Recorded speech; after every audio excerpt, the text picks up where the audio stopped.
setup.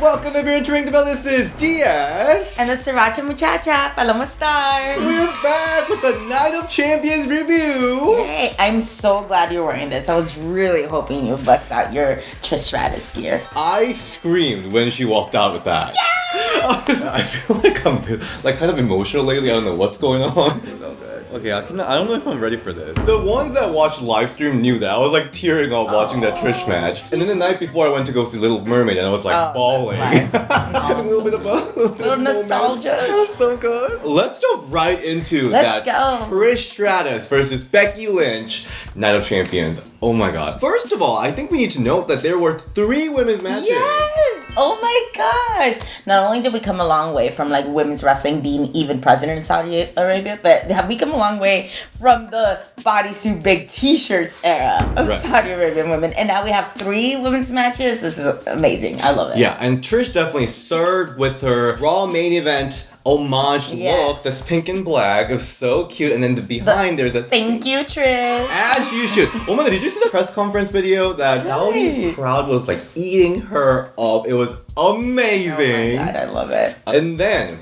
Becky Lynch. Oh my god, so good. It looked like she would wear this regardless. Yeah. So I think that's what works so well, because sometimes like you look at the gear that they have to wear and it's like, okay, this is kind of awkward and clunky and weird. But with Becky Lynch, it fit her so perfectly that it looks like she would wear that wherever she was at, regardless if it was Saudi Arabia or not. But the she looked Kill so Bill. good. Oh yeah. The Kill Bill homage, I love it. She's here with the vengeance for her daughter being called stupid. She's here for some blood. But I mean, she's the one that got blood out. But, oh my god, again. But I would wear that. I would wear that jumpsuit for sure. She also had that really cute hair going. I noticed that her hair was different or her makeup was different. Something that looked different up here, but it worked so well. Yeah, I love this new era. It's like Big Times and The Man kind of combined together. Yeah. She looked scary. Yeah, she did.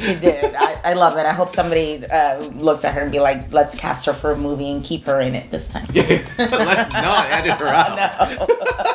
What did you think of this match? It was a good match. Okay. Yeah, I liked it. I know it was like some people didn't like it. I think the pacing... I'm sorry. I think the pacing was a little... slower than usual, but I think it picked up steam. I think it did a really good job of like, because at first I was like, I don't think I could get behind of Trish being a heel, because like I just love Trish so much, and like I feel like it would be like, it's Trish Stratus, how are you gonna boo Trish Stratus? And she did such a good job of like building that up and like the whole like thank you Trish, and almost like the acknowledge me version of the women's division. But she did a really good job of playing it up as a heel. She was getting booed. Oh, for sure. Yeah. I was like, okay. I mean, of course, Becky Lynch is so popular anywhere too. That definitely helps. But I never thought I would see heel Trish Stratus. Oh, totally. Because like you said, she's so beloved. I thought she did an amazing job being so devilish. Yeah. Like, you would love to hate her. Oh, for sure. And I love that she brought all her, like, top heel stuff from 2005, 2004 back here. Like, she brought that corner choke. Yeah. I love that, and she did that. Thank you. I know, that was so iconic. She got kicked in the head. It was amazing. I love when she did the fish hook. And I know. I love doing that as a heel too. Her like mannerism is so good. And yes, because I did hear Becky like calling spots here and there, but it seems like she was in control compared to other like legend versus current superstars matches when like Charlotte Flair was like in control most of the time. Becky Lynch was in control of Lita last time. And it's funny you say that, because most of the time, I mean, like, at least it's how it's supposed to be, the heels are the ones who control the match. The heels are the ones who control the match, who set the pace, who even, like, sometimes call the match. So I think that's why it would look like she was more in control more, because this time she is a heel. So it makes sense on why, since Trish is now a heel, and it seems like she had the most control of the match. Yeah. What did you think of the match? I mean, I know what you think of Trish, but what did you think of the match? I look biased, yes. Obviously. I'm literally with satisfaction guaranteed. Trish, obviously, I know I look biased, but I'm trying not to be biased. It did both things for me. It brought the nostalgia of the top heel Trish Stratus days. The hair thing. Yes. The mannerism was just so good. She brought all the juicy stuff that the fans love from back in the days. But also, I thought she brought a lot of spots that were ambitious. Yeah. Like the outside head scissors spot. I love that spot. I'm so glad you brought that up. I really like that spot. The chick kick to the outside was really good. And the chick kick that she did inside was like a false finish. Yeah. Becky Lynch had the the manhandle slam, the disarm her, the way that she got out of disarm her with her creative, with the hair. Yeah. And of course, big props to Becky. She was really taking care of Trish. You could tell like that stratosphere reversal, like the way that she went into Boston Crab was like the most careful reversal I've ever seen. Especially given that this is her first singles match since in 4 years. As an active competitor, that was like 2006 that she retired. So like for her to come in here and have like an ambitious match, I was very satisfied, guys. Of course, you're gonna have to use that so many times in this match for sure. I'm not gonna lie, I was nervous. I was, because you never know. I think Trish is definitely the biggest legend that comes back that doesn't seem like she has, like, too much ring rust, or, like, definitely can still, like, lead. I wouldn't say, like, oh, she's still in her prime, but she definitely can still put on a very good, and you're right, it was a very ambitious match. I think the match picked up as soon as they started doing the outside spots. From then on, I felt like it became a different match. It felt more modern paced, because I think at the beginning of the match, it was a slower, old school paced match, and then when that chick kick happened and the spot in the outside, that's when it picked up, and it's like, okay, this is more of the pace that I think the women's division have now, like, has shown us, I think. But I think it was good. It was solid. I don't really know why people, like, didn't like it and stuff, but I thought it was a good, solid match. And while we are thanking Trish Stratus, hashtag thank you Trish, let me also thank NordVPN for making this episode happen, because you guys, are you on the internet without VPN right now? That's a huge mistake, because the government and hackers can just look at what you're doing right now. What am I watching on my secret second Twitter account? None of your business! No, but seriously, as you know, I travel a lot. I was just in Baltimore, traveling to Korea tomorrow, and Jacksonville in a couple weeks, and I get really nervous about using public Wi-Fi at the airport or cafe to work after learning they can be compromised by criminals to intercept your data. So I love that I can encrypt my online traffic with NordVPN at all times to keep the weirdos off my information. On top of that, I can get the entertainment, because I can watch my favorite K-dramas or movies that are not regularly on my US network using NordVPN by just changing the location. Boom! And NordVPN is introducing a brand new feature to the desktop app, the Threat Protection, which guards your device against malicious website, malware trackers, and intrusive ads, even if you're not connected to a VPN server at all times. And I know for sure that some of you love watching those pay-per-view shows on a Watch Wrestling website with like 100 pop-ups. This is a good protection for you. So get yourself NordVPN at nordvpn.com/ringthebell, and if you sign up now, you can get 2-year plan with additional 4 months free. That's nordvpn.com/ringthebell, and is 100% risk-free thanks to 30-day money-back guarantee. Thank you, NordVPN. Okay, we have to talk about it now. Zoey Starks and heel Trish Stratus is a sentence I never even knew would exist no matter what the year. Never in a million years. I thought Trish would team up with my arch nemesis with the sushi segment. Just kidding. We talked about it. We're all good. Do you like sushi now? I do. Oh, I hope I can go eat octopus with you. No, but Zoey Stark and Trish Stratus, like, I never saw that coming. At all. I was like, what? I don't hate it. No, me either. I'm kind of like intrigued by it, especially since Zoey Stark just like got called up to the main roster like 3 weeks ago. She's now being like implemented into one of the biggest like women's storylines that they have going on. I do like that it's not involving a title belt, because I think like WWE for some reason had this really thing of like, no, all women's storylines only revolve around belts. No, you could obviously you could have other women's storylines that doesn't involve the belt. So I do like that they're not involving the belt. It was just like random and out of nowhere. Very. But I'm kind of here for it. It piqued my interest. I'm like, oh, okay. Like, right. I don't hate it. I will see how it goes. Yeah. Because, I mean, it's really good for Zoey Stark. She was doing this little thing with, like, Nikki Cross and Candice LeRae for a little bit, which was good. But then to be in this program with the top 2 biggest name in the history of women's wrestling, Trish Stratus and Becky Lynch. Oh, that's big. Like, everybody's gonna be looking at you. So that's a push. She's gonna, yeah, for sure. I know she's gonna deliver because obviously she's very solid in the ring. But I think this is what she needs to kind of like smooth out the other edges besides her in-ring work. Because I don't think that's what Zoey is lacking in. Obviously, she's like a complete athlete, like that's insanely good. I think it's more like the character, the promos, the looks, the mannerisms, like the little things that Trish Stratus does so well. So I think it's a really good point for her to be paired up with that. To learn from the best. I mean, come on. I like that Trish has this bodyguard type person, like how Tyson Tomko was a thing. I mean, this is going to be Zoey Stark's Tamina era with the leather jacket looking scary. It also weirdly reminded me of partnership with Beth Phoenix. Oh, I don't even remember that happening. I was like, wait a minute. That partnership was weird at the time too. It reminds me a little bit of that. I am here for it.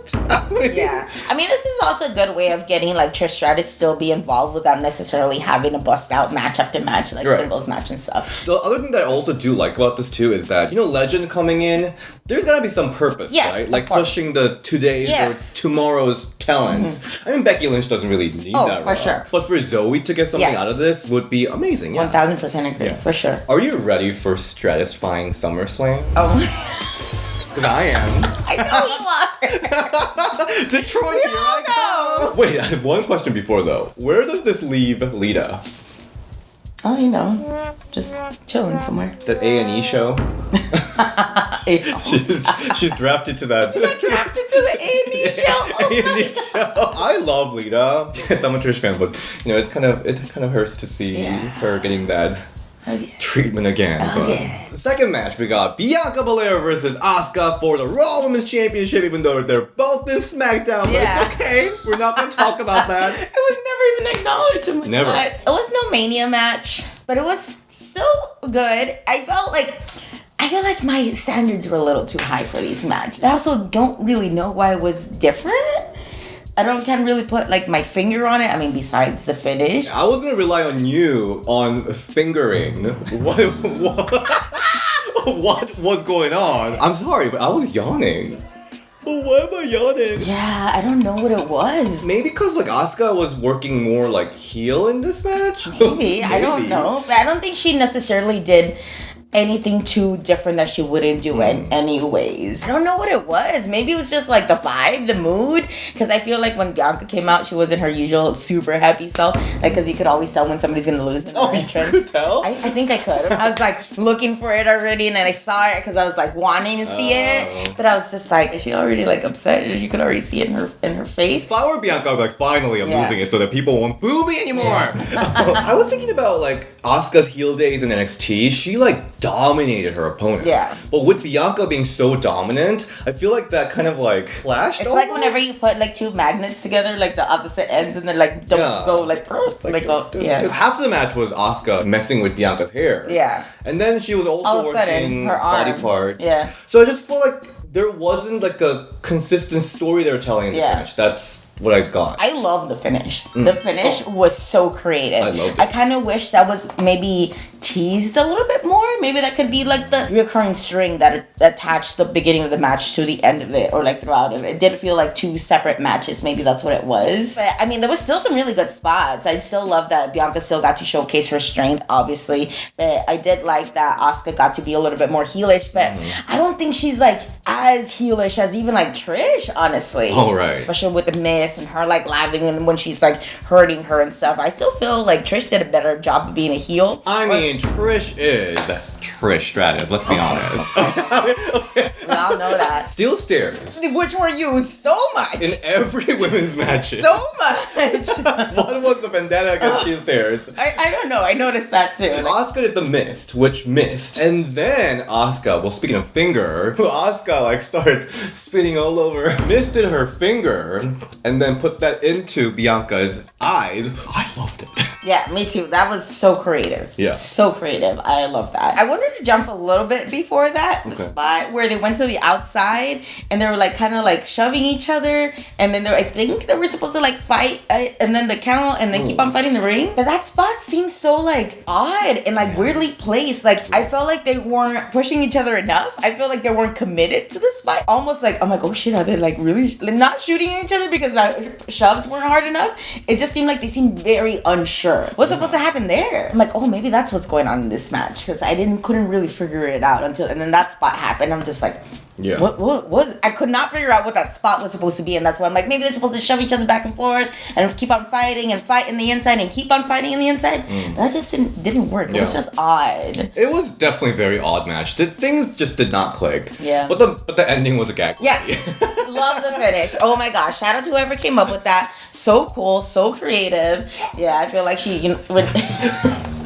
She found like another life and like, oh, hey, here's more mist and stuff. Yeah, and, no, like, I love it. Yeah, and it was right before she got KOD'd, which I do love that. I do kind of wish that maybe Asuka would have like hit something a little bit more vicious, but I guess she didn't have to. Bianca did sell that eye thing and missed finger eye really good. Though. She pulled out all her eyelash and everything. It was gone. I think people are kind of divided about this ending in a sense that like, is this too goofy of an ending for this historic reign, or this was the only way to go about ending that dominant? Which one? I think the second one. This is the only way to go about it. Like, there's no way that Bianca should have or would have lost clean. Like, you can't tell me she just had this 420-day reign, which I totally think they did that on purpose. Like, somebody's it's like giggling like hee hee without some theatrics or some foolery, because it wouldn't make sense. Like, there would be no way like a dominant champion would lose just that easily, like just by getting pin cleaned. Plus, to do it this way, it's creative, it's different, we've never seen it before, it goes on par with Asuka's character.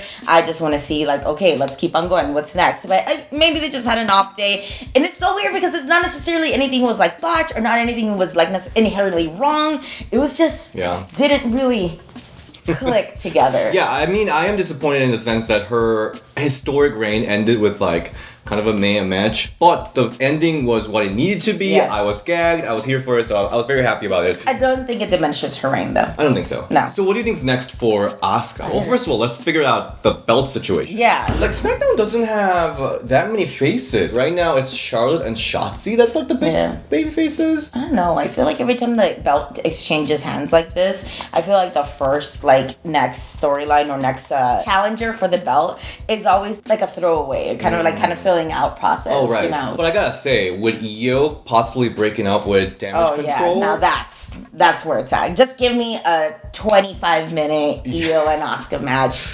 Oh my gosh, please. Io versus Asuka for SummerSlam? Hell yes. Give me that all day. Now, the third match.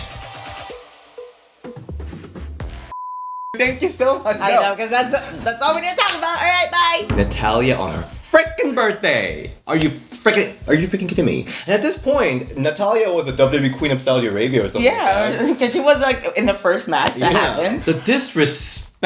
I mean, not that I expected this match to be. Exactly. It was that part. When this match was first teased, I was like wondering if this could be like a banger for Natty. If she's given a good storyline, like how she did with Cora Jade in NXT, that match was so good. The storyline was there, it was great. But you could tell that WWE was giving no shit about this. No. Like, all the build was in backstage segments, and the match was treated just like that. Can we just talk about Rhea's outfit real quick? Oh, okay, sorry. Okay, let's talk about the real important stuff. Rhea's outfit. We didn't spend more time talking about their gear than the actual match itself for this match, at least. They're like, okay, women can't show anything. We need to be all covered up. Do you realize what happens when you put Rhea Ripley in a leather catsuit outfit? Do you all just realize what you just gave the internet? Like, seriously, they just basically upped her whole resume, upped everything, like everything that people were thinking about Rhea that we all definitely all think about, just propelled that even more. They just like solidified that. Like, they made her even hotter. Like, how is that even possible? This was giving me some dominatrix fight. What? Both of them were kind of wearing dominatrix outfits. Yeah, no, Rhea was so hot. So hot for sure. I also really like Natty's outfit too. Totally. I love that she had her little moment where she gave the little girl the glasses and she like hugged her all cute and stuff. She was taking her damn time coming out of that ring. Oh, because she knew this is gonna milk every second she has. Because you know what's gonna happen as soon as that match started. And man, maybe because it was her birthday, she wanted to have an easy night. And I don't know, they gave her the night off. It's really sad because I don't know what's real or what's not. But Natty did this selfie promo backstage because Raw didn't give her the time slot. She says she like found an empty spot in the arena, like quiet spot, and she like filmed this like whole heartfelt video about like, I know that I've been in the industry for so long, but you know what? It was sad. I am backstage at Raw trying to find a quiet spot. Locker rooms are never quiet, but here I am. Just want to get something off my chest that I haven't been able to stop thinking about. Just from the moment that I first got drafted to Raw until now, I was so excited. I was excited for a fresh start. And when I went out to save Dana, maybe Rhea was right. Maybe I was trying to save myself. You know, it's hard to not see comments online, waves and waves of comments that I've read on Twitter, and people's podcasts have talked about it and just saying Natty's not on Rhea's level and she doesn't have Rhea's momentum. But I started thinking about it and I was like, maybe they're right. Like right now, I'm not on Rhea's level. I don't have her momentum. And the truth is I've never been a favorite. I've never been a favorite. And it's something I've struggled with and I've fought against, and like I haven't lasted this long in WWE by not fighting tooth and nail for every single thing I have, because I know that I've never been a favorite. For that to be crushed like that, I really wish there's some type of follow-up. Yeah. But I doubt that there will be. Okay, the thing is, Rhea needs to have squash matches like this. True, I agree. I do agree. Like, she is dominant AF, looks the part. Now, I feel like sometimes she doesn't, like, portray the part as much because she does not have squash matches. She should have squash matches. It should not be against Natty on a pay-per-view. Like, it is definitely needed. It's just this was not the time or place for it. Yeah. Like, build her up like this with jobbers. Hello, hi, hire me as a jobber. I would be more than happy to job to Rhea Ripley. I would love to get that pin. Sign me up just for that. I actually think this would be a good catapult for a Natty storyline. Yeah. Like a redemption arc of it, and like how, like, this is, I got beat like this, and like even that great promo, now I'm gonna go then watch it because I have not seen it. I feel like this could be a good storyline for Natty for her, because she has been there for so long, and when she does get good storylines, she can deliver, she can go, and that's the thing, it's not that she can't, she still can't. I just don't know if she's not given the opportunity or she just hasn't evolved as much, but she has still. Right. So I do wish this would be a great time to do a Natty storyline. Go. Kind of like when Bianca lost to Becky in like 26 seconds. Yeah. And then all this happened. Look how we're talking about 420 days later. Right. So kind of that similar. Kind of that sense, know? yeah. That's the only way I feel like it would be redemption of this would be some sort of follow-up. But you're so right. I don't think it's going to happen. I'm kind of upset about how Rhea's championship reign has been getting booked right now. She had that phenomenal match at WrestleMania. That's like, everyone's like, this could be one of the best women's match in history. Yeah, ever. And then they like dropped the ball like this. I mean, yes, she's having championship matches, but for what? Like yeah. For what? Like, okay. And even in this freaking show, we got like 9 fucking bloodline segments. I'm over it! It's okay, I think they're gonna break up anyway. Oh, good. And then Tamina will be the mother of bloodline. Imagine, that would be amazing. She'll be the mother. Thank you so much. That is all the Night of Champions review. I enjoyed it. I'm glad that there was a change of champions, for sure. Yeah. That's always funny to me when it's Night of Champions and like nobody loses or wins and stuff. So I'm glad there was a change of champions. I am, like I said, cautiously optimistic. So it was, I'm glad there was 3 women's matches. No, it brought a lot of emotions. I cried during Trish match. I was upset during Natty match. Gagged with the Bianca match. So I was like, this is the entertainment that I deserve. Yeah, for sure. Yeah. Definitely. Thank you so much for watching Night of Champions review with us. Paloma, where can we all find you? You can find me at Paloma Star on Instagram and Twitter. And DS, where can we find you? You can find me at DS Shin on Instagram and Ring the Bell DS on Twitter. And we'll see you next time. Bye!